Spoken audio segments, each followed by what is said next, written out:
we're going to be checking out Quazii's impressions of Endwalker. This was like 10 days ago, but I haven't watched everybody's impressions yet because I didn't want other people's impressions to like sort of kind of like meld with my own, and then like, oh, you know, he was right about that point, so that my video was completely fresh. But let's see what Quazii has to say about it. Before you stress, this video has 0 Endwalker spoilers, but a question for you: how do you describe something like Endwalker MSQs with plain words from the English dictionary? The answer: you don't. It's hard. It's real hard. You just have to tell people like, I thought it was real good. Like, that's it. That's all you can really say. Hey, Sari1405, what's up, dude? He too no life. Oh yeah, he no life the crap out of it. Because I mean, if you consider that he uploaded this on the 7th, this is like 4 days after the early access. This is literally 4 days after the early access. I wouldn't be able to do it like this. I didn't do it like this. I took my sweet time. But you know, I can understand why people would want to just like no life the crap out of it. The closest I can come to is just the simple words of I love this game. So many intense feelings about the story across a wide spectrum of depth and breadth of emotions, and I'm going to try and pen down my thoughts in this video while the memory of completing this incredible journey is still fresh in my mind. Let me begin with the story writing. So here's what I'm gonna do, and you guys have to be honest on this. You guys, did he stream it or record it? I don't know. I actually don't know. He either recorded or he streamed it, but I don't know. Either way, you guys have to be honest on this poll, okay? The poll is going to be, did you cry at any point during the last zone? Yes, no, haven't finished. Those are going to be the 3 options. Like, one little tear counts as crying. I don't care if you're like, well, I didn't really like cry. There was one tear that escaped my... One tear counts as crying.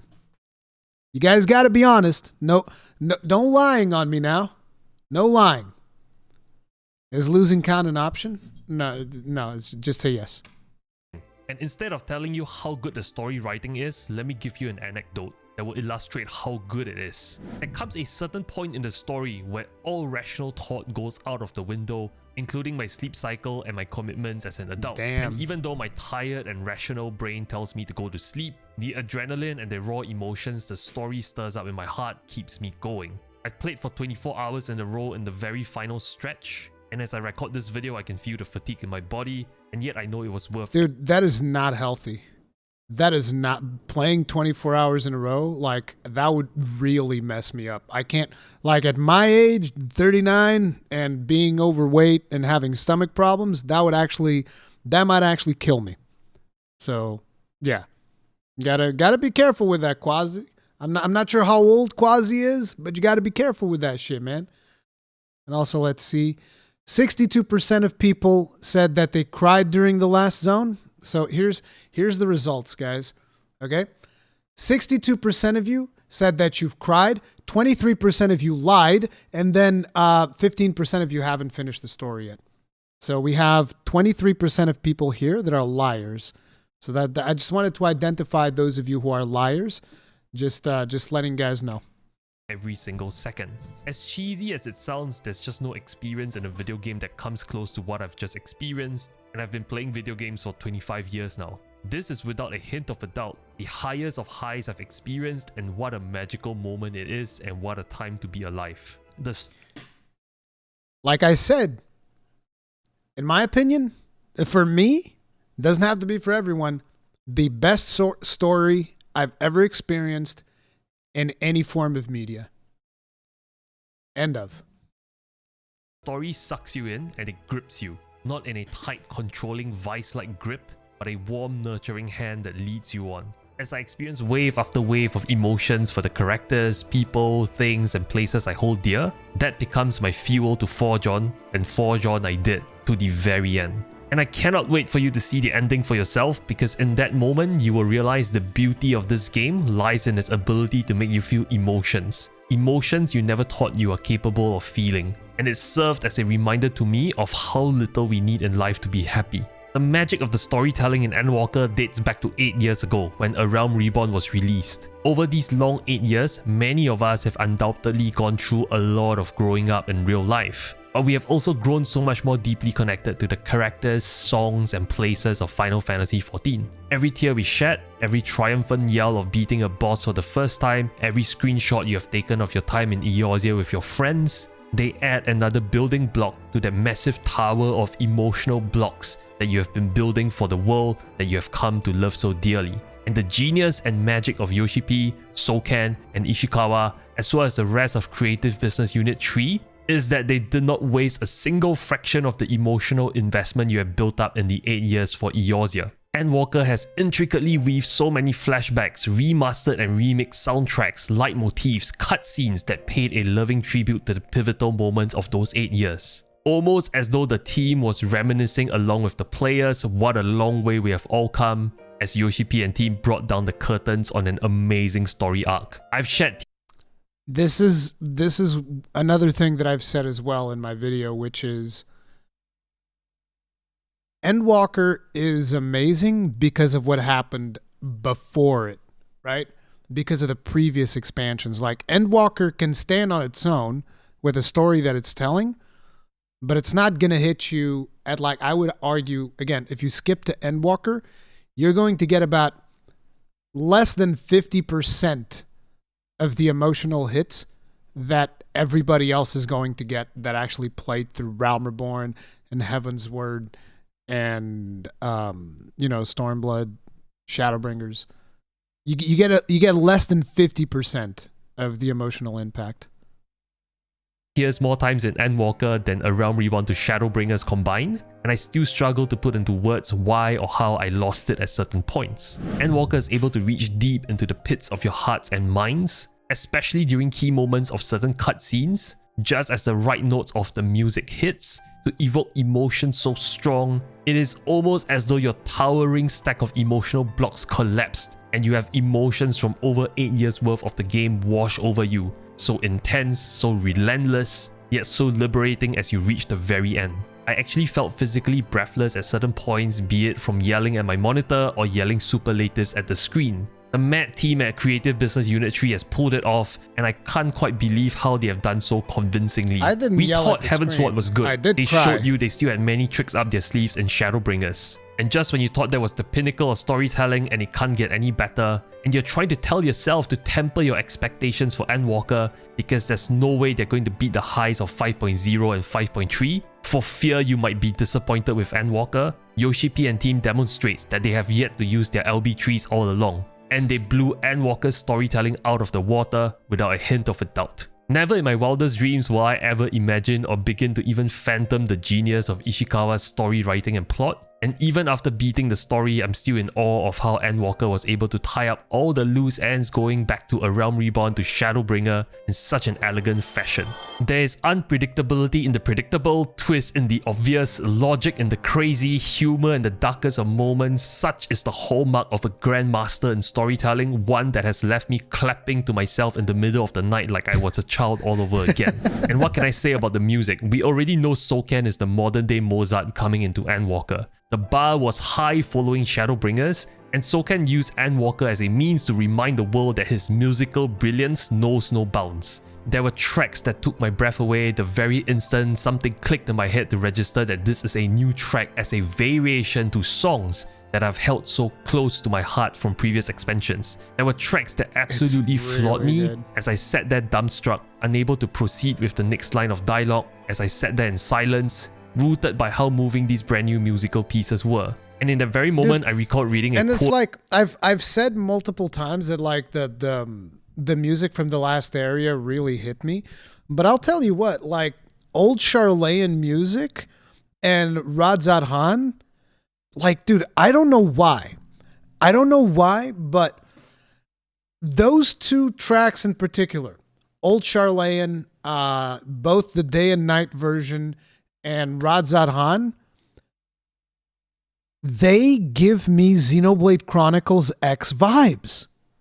Am I the only one? I don't know how many of you guys here played Xenoblade Chronicles X, but I get so many Xenoblade Chronicles X vibes out of those. And that's why they hit so hard to me. Because like they remind me that Xenoblade Chronicles X also had those moments where I was just like hanging out in town and listening to musics. And dude, these hit me right there as well. I don't know, maybe to some people that means nothing, but to me, for some reason, they hit so close. It almost makes me wonder if someone in Soken's team worked on the soundtrack for Xenoblade Chronicles X. From my schooling days about the great philosopher Plato saying, music gives a soul to the universe, wings to the mind, flight to the imagination, and life to everything. And in that moments of silence, I think I finally understood what Plato meant. The choice of tracks, a mixture of old tracks from the past and new for Endwalker, was impeccable. Each used with so much deliberation and purpose. As you read the lyrics of certain songs, it all suddenly makes sense now, with hindsight as you complete the story. The same combination of words from many years ago, taking on a whole new meaning as you complete Endwalker. The very same combination of notes from songs of old, making you feel new emotions as you walk to the very end. This is a testament to the tremendous and incomprehensible flair for music that Soken has, and what a gift he is to the community. And lastly, to Yoshi P and the wider team, what can I say? There were naysayers when Yoshi P announced the 2 weeks delay, murmurs swirling below the surface, thoughts of what if Endwalker... Were there naysayers? I mean, I guess that probably there must have been some, but I don't remember. Most people were just like, you know, this is fine. Like, of course, there were people that had problems because they got screwed over with their paid time off. But like, I think most of the community was like, yeah, sure, take your time. Because people knew that he was going to deliver, and they did deliver. Probably Reddit, yeah, I've had a run-in with those people, man. I've had a run-in with those people. They got really upset when I told them that healers shouldn't run leveling roulette like it was a fucking savage raid. People got really mad about that when I was just like, hey, you know, maybe if you're doing leveling roulette and there's a sprout tank, maybe like just heal him. Just heal the poor little sprout tank, all right? Just like, you know. And they were like, no, it's not my job. If he makes a mistake, he dies. It's not my job. It's like, okay, I mean, if you want to waste everybody's time, sure. Wasn't ready. What if Endwalker was a rush product? So many what ifs. And just like how Yoshi P and team have done over the many years of winning over new fans every day, they let their actions do the talking. The new zones and fights were breathtaking, absolutely stunning. Visual spectacles to the likes I've never seen before, and I've seen what they can do up to Shadowbringers. All video game assets in this world are made of the same binary codes, the very same building blocks, yet the choreography of fights, the environmental design, the lighting for the zones that Yoshi P and team have built for Endwalker, even though they are made of the very same ones and zeros as all other video games, they have the power to transform, illuminate, inspire, and motivate as those very cutscenes land on our very eyes for the first time. Today I realize I've just witnessed something incredible. Have you ever had those moments in your life where you knew that at that very specific moment, you have just witnessed a memory you will take to the grave? Well, today I've just witnessed what I believe is Yoshi P and team's magnum opus, and my recollection of this game will be forever seared in my memory as we cross into a new decade of Final Fantasy XIV. I pray this journey never ends, and I sincerely hope each and every one of you watching this video savoured and enjoyed every moment of Endwalker, because I surely did for every dialogue and cutscene. And if I could, I would wipe my memory and do it all over again. That said, the closest thing through which I can relive the MSQs through is probably editing my own MSQ reaction videos. There's a lot of footage to go through, and I want to make sure I do them justice with careful editing, so expect them in 1 to 3 weeks time. Make sure you hit the subscribe button right here. I can't wait to share the best moments with you and to hear your own experiences of going through them. In case you missed it because you were so caught up in Endwalker's launch, the game just shattered new player records at launch, and I made a video recap here covering the piece of news, what an insane start it is, and it's only early access. Enjoy Endwalker, and I'll see you at the end. Alright, so ladies and gentlemen, we have... That is really, really cool. Before you... I'm glad that he enjoyed it, because you guys know that Quazii, for those of you that aren't aware, because I think that most people at this point know Quazii as a Final Fantasy XIV creator, he was a hardcore WoW creator. Like, I remember... when I went back to play Shadowlands, it was Quazii's videos that I watched to kind of like get reacquainted with how to tank on a protection paladin. Like he was top notch when it comes to World of Warcraft, and he basically, he made the switch to 14, and he's been so much happier. It's insane. Makes me really, really happy. So that's cool. And by the way, guys, do remember, make sure to hop on over here, drop a like on our fellow Quazii, and yeah,